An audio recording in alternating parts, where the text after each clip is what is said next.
besides that, what we're going to be doing today, the alternative to doing it this way is I used to have it's a 4-page worksheet packet with these things.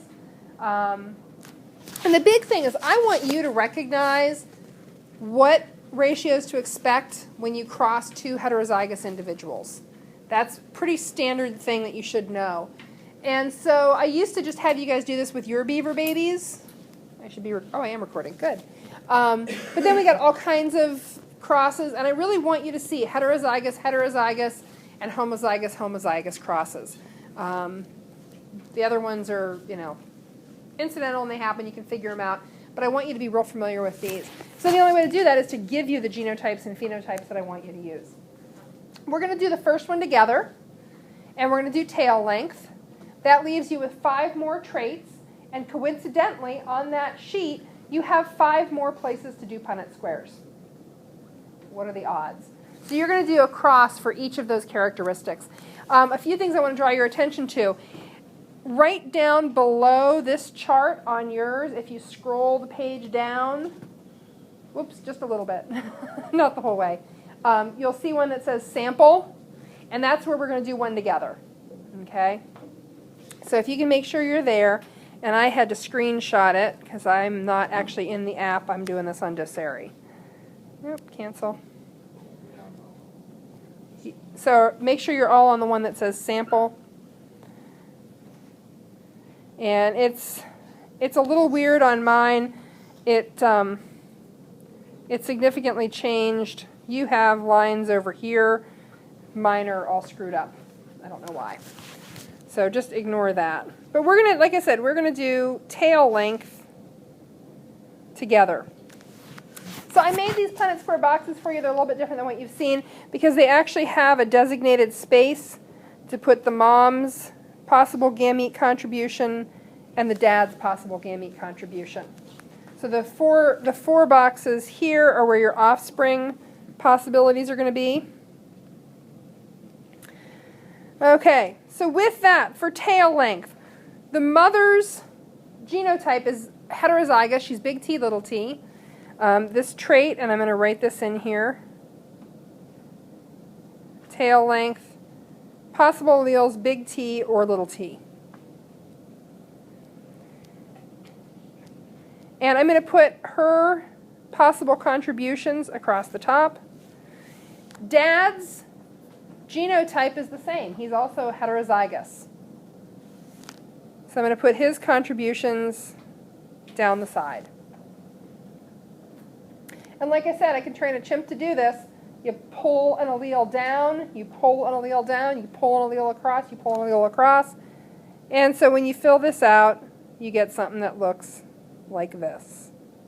And you all know how to do this.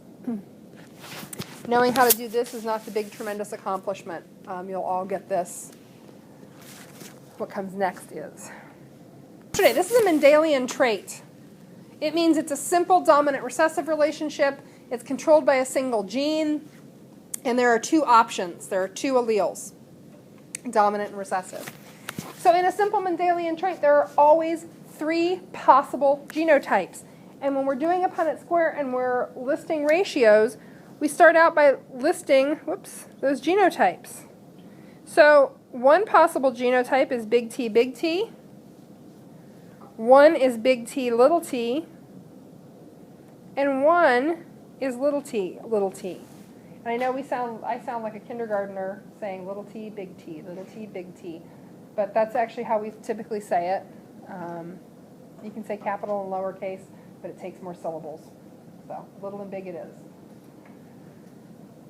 So what we do then is go through and look at how many of each of those we've got. We have 1 big T, big T. We have 2 big T, little t. Those are the heterozygous individuals. And we only have 1 homozygous dominant, little t, little t. So we're just counting those up. The ratio that we get is always given starting from homozygous dominant. So it's 1 to 2 to 1. That is the genotype ratio for a heterozygous monohybrid cross for any trait. Any trait whatsoever. Any autosomal trait. Okay, but we're not quite done because we still need to do a phenotype ratio. My spacing's a little bit different than yours because my formatting got screwed up. So we said with Mendelian traits, where it's simple inheritance, simple dominance, recessive, how many phenotypes are there? Vote with fingers. 2. There are 3 possible genotypes. There are only 2 possible phenotypes. So the phenotypes for this trait are long tail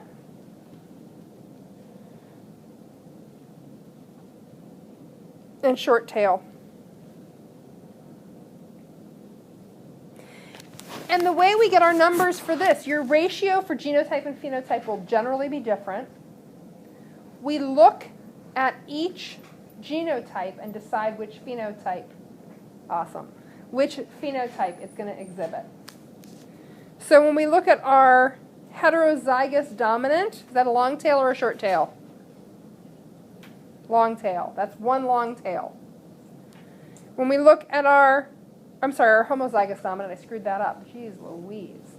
We look at our heterozygous individuals, are they going to have long tails or short tails? Long. So that's 2 of those. That means our total number of long tails are 3. How many short tails are we going to have? Just 1. One lonely little beaver in this family who's got a stumpier tail than all the siblings. Now, does that really mean if they have 4 babies, 3 will have long tails, 1 will have a short tail? No. It means the odds at every birth are 3 to 1 that the baby will have a long tail. So we would expect on average 75% of their kids would have long tails. You could have all long tails. You could have no long tails. You could have a family that all turned out with short tails. All right. What you're going to do from here is you're going to go on to number 1. As you pull those pages down, you can see that there are 2 on each. Please make sure that you're doing not only the Punnett square, but the ratios. The ratios are really the most important part. Start them, yeah. These are all autosomal traits. That means they're carried on the autosomes. Which ones are those? Which chromosomes are those in humans?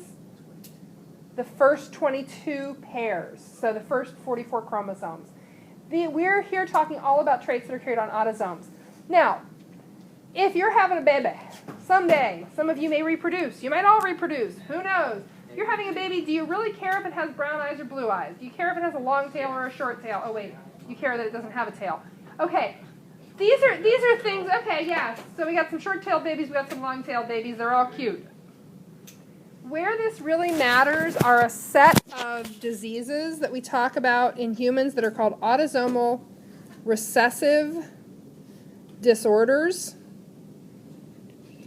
And autosomal recessive disorders are things that are carried on an autosome, and they're recessive conditions, which means you have to get 2 recessive copies to be affected.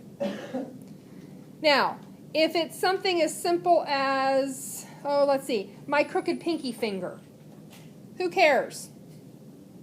I don't care if my kid has a crooked pinky or not. That's fine. If it's a disease that's going to cause you to bury your child before your child is 10 years old, you care. I can't think of anything worse than the thought of burying your child. Nobody should ever have to do that. There are some autosomal recessive conditions which kill, and they kill early, and they're incurable. Some terrifying stuff.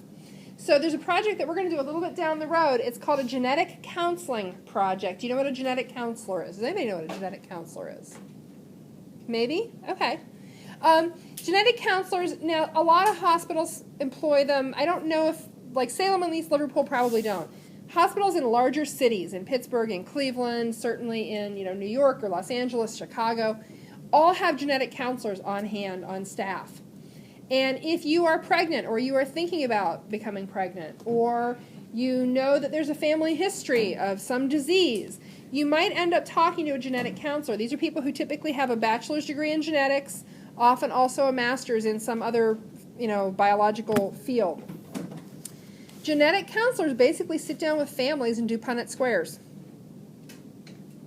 Now, they don't show you a little square like that because somebody would punch them out. Who cares what a bunch of little letters in boxes are?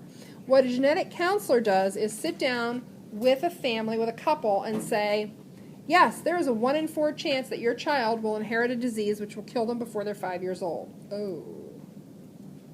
There's a 2 in 4 chance, 1 in 2, 50% chance, that your child will inherit a gene which would make them a carrier for this horrible disease, and that your grandchildren might be affected. And hey, there's a 1 in 4 chance, here's the good news, they might dodge the bullet altogether and not inherit any of them. With autosomal recessive diseases, we typically show the alleles as big N, little n. And you know I don't like the word normal for anything but washing machines, but we usually say that, big N is normal or unaffected, and the recessive, the little n, is affected. Now there are, if we do a Punnett square cross, if we have 2 parents who each carry a recessive gene for this, and you've just done a bunch of heterozygous crosses, you know that just what we just said, 1 in 4 chance that you have a child that has this horrible disease, whatever this horrible disease is. That's what a genetic counselor does, is sit down with a family and say, look, here are your odds. I went to school with a family. There were two biological daughters and 2 adopted boys who were younger. They had their first child. Everything was great. No problems. They had their second child at 4 weeks of age. I think she said she weighed less than when she was born. They were terrified. They didn't know what was wrong with the baby. Babies gain weight. If babies are not gaining weight, you start to worry that something is horribly wrong. And she wasn't thriving. Turned out she had a disease called cystic fibrosis. It's a disease, it's a single gene mutation. It's carried by a lot of people, and it makes babies and children very, very sick. Prior to our understanding it and being able to treat it, kids didn't make it to 5 years old. They were lucky if they made it to 12 or 20. Very lucky. These days, people with cystic fibrosis can live pretty long lives. There are people in their 60s with cystic fibrosis, which is awesome, considering it used to kill people before they were, in some cases, out of diapers. It's one of the autosomal recessive disorders that we're going to talk about in the Genetic Counseling Project. There are a bunch of them. This is why being able to calculate odds on something like this matters. Because it means you can look at a couple and say, based on the genes that you carry and the genes that you carry, this is the percentage chance that any child of yours would have this disease. So the family that I know had 2 children. Once they knew they were both carriers for cystic fibrosis, they decided they were done having biological children. And they had wanted a big family. So anyway, that's it. Have a wonderful weekend, and I will see you Monday.